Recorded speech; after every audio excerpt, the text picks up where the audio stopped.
Mr. Dennis Tan. Mr. Chairman, in the last few months, the topic of sexual harassment in the workplace has been hotly discussed globally. Many, mostly women, have taken to social media to talk about their experience in facing and dealing with sexual harassment at the workplace. Minister Lim Swee Say told the House last year that TAFEC received 800 complaints over the last 3 years, of which fewer than 5 were about workplace harassment. It was not clear if these included sexual harassment cases. This contrasted with a survey done by AWARE in 2008 with 500 respondents, where 54% of the respondents experienced sexual harassment at the workplace. But more recently, according to a Straits Times report from 10 December 2017, 1 in 4 cases at AWARE Sexual Assault Care Centre are about workplace harassment. We have also read press reports of such cases in the past year.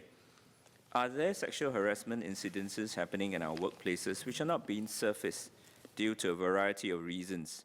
Out of fear or repercussion at the workplace, affected persons are highly unlikely to be reluctant to report sexual harassment at their workplace, especially if the perpetrator is a superior.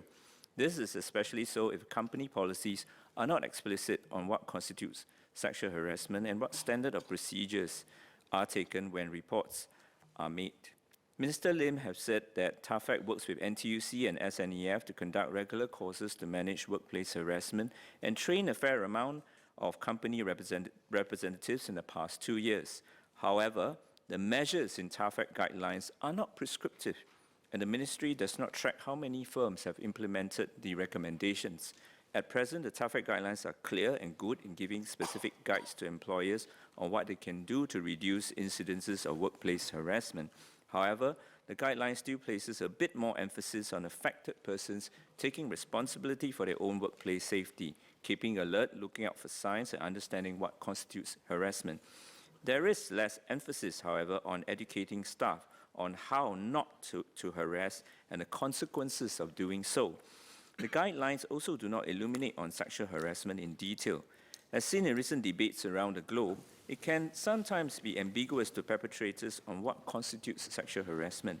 I would like to propose that MOM should issue definitive guidelines on workplace harassment. Such guidelines can include clearer definitions of sexual harassment, as well as to take into account the concerns I raised earlier. MOM should also keep track of companies who have implemented the recommendations made in the guidelines and whether guidelines are followed through in reported cases.